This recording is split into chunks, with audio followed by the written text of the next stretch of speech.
The training ground was a nightmare wrapped in steel plating and bad decisions. Lieutenant Vask'rel stood at the observation deck, all four of his eye stalks focused on the monitor below. 23 recruits from across the Galactic Union stood in perfect formation, waiting for the gravity simulation to begin. 23 of the finest specimens their worlds had to offer. Warriors, athletes, the best of the best. And then there was the human. Private Marcus Webb stood at the end of the line, barely regulation height, looking like someone had assembled a soldier from spare parts and hope. His uniform was crisp, sure, but Vask'rel had seen the medical reports. Bone density that would make a Krellian laugh. Muscle composition that seemed almost primitive. And yet, Command had insisted. Humans were the new allies. Humans needed to be integrated.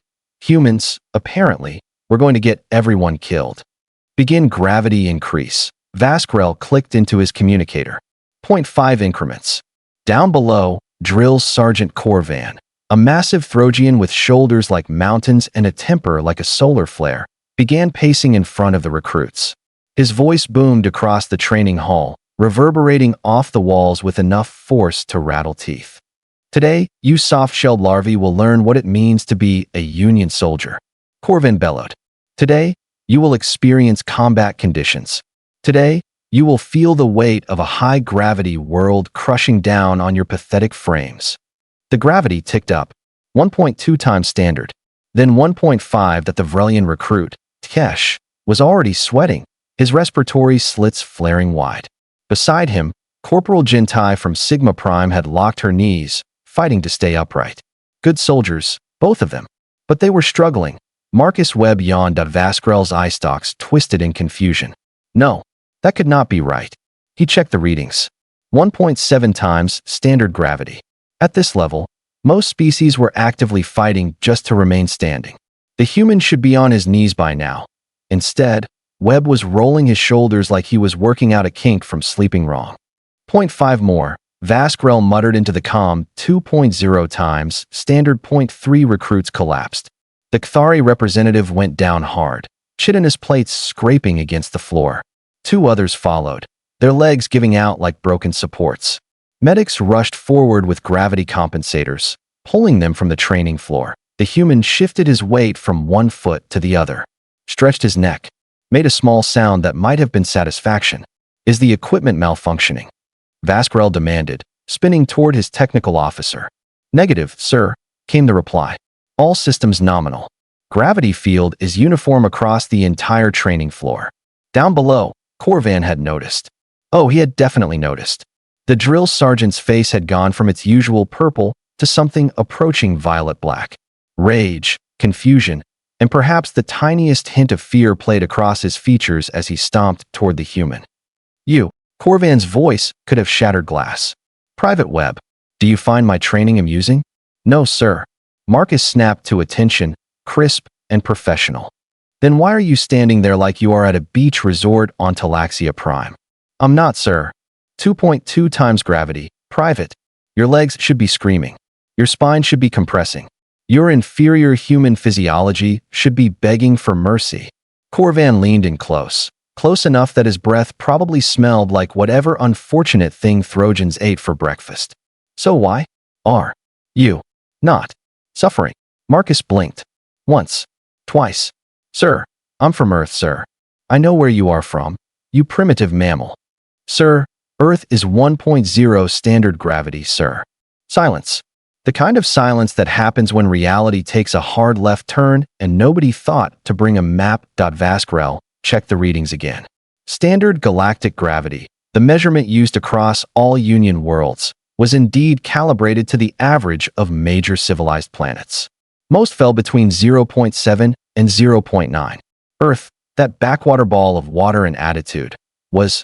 Oh, don't know. Khor'van's face had gone completely still. Explain. Now. Sir, we grow up in this, sir, Marcus said, and there was not even a hint of strain in his voice. This is just Tuesday, sir. Another recruit collapsed. Then another. 5 down now, leaving 18 struggling, shaking, fighting just to breathe, and the human looked bored.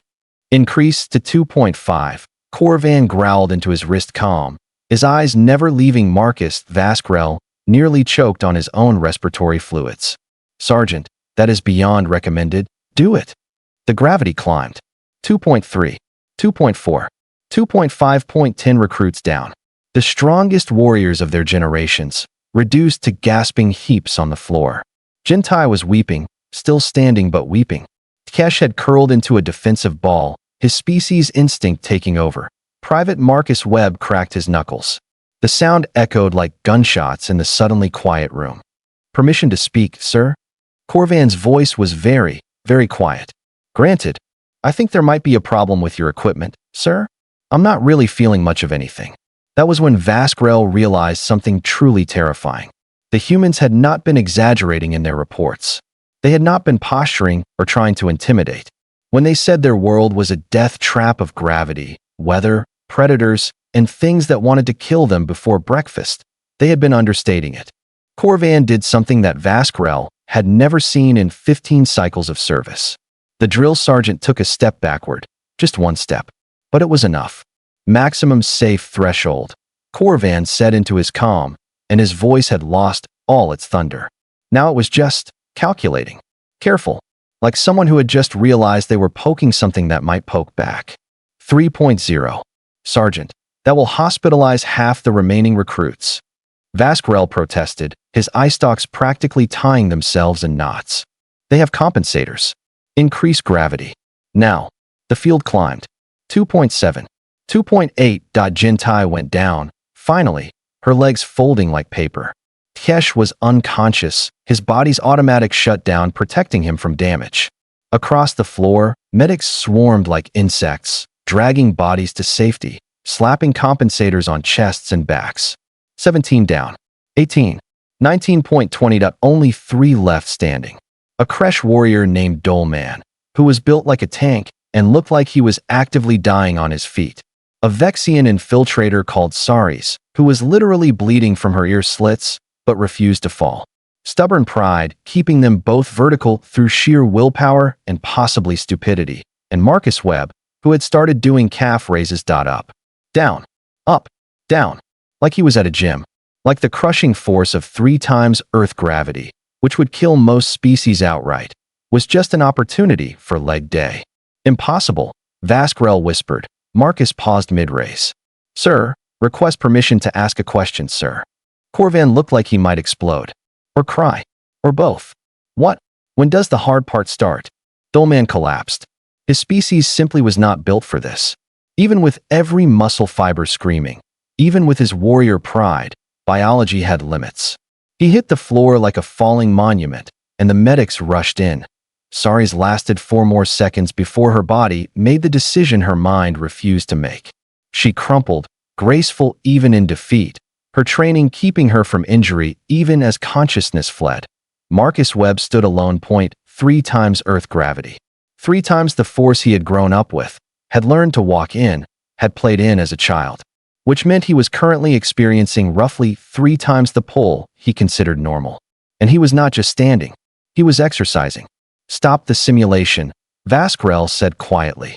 "Sir, I said stop it." Now, the gravity dropped. Standard settings. 0.8, 5 times Earth normal. Marcus actually stumbled slightly as the weight disappeared, then caught himself and stood at attention. Khor'van approached slowly, like someone approaching a predator. When he spoke, his voice carried across the entire training facility.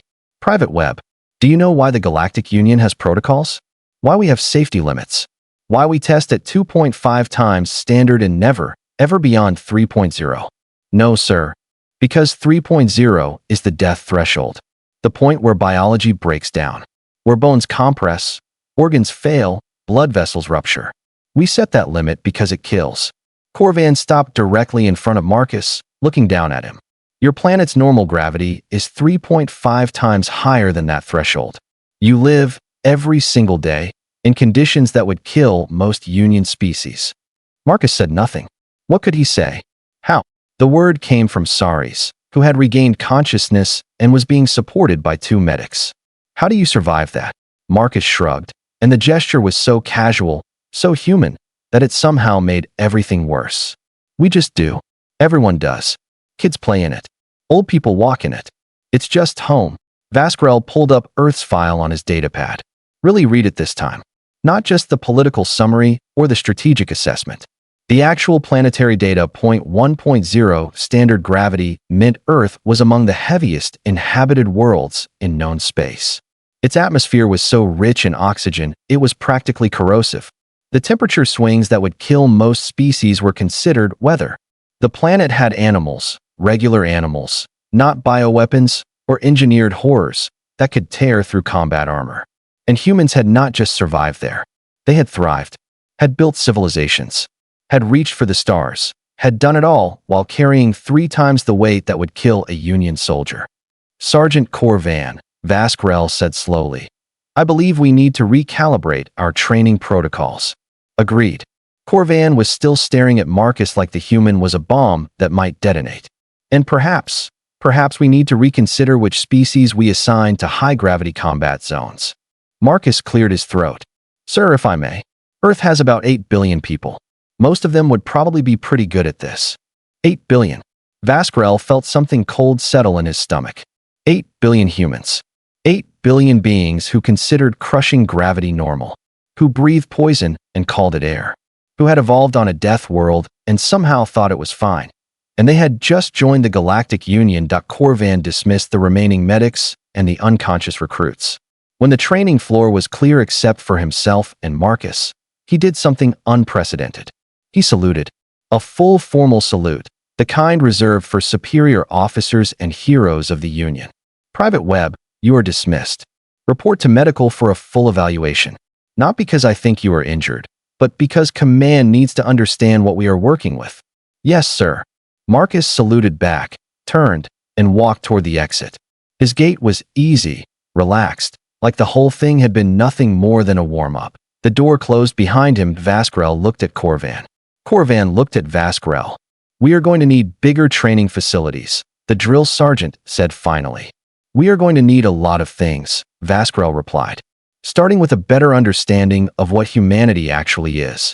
Somewhere, on a blue-green ball of water and violence, 8 billion humans went about their day, walking in gravity that would crush their allies, breathing air that would poison their friends, and thinking nothing of it at all. The galaxy, Vask'rel realized, had just gotten much more interesting, and possibly much more terrifying. So what did you think? Did this story surprise you? Let me know your thoughts in the comments below. If you enjoyed this sci-fi story, please hit the like button.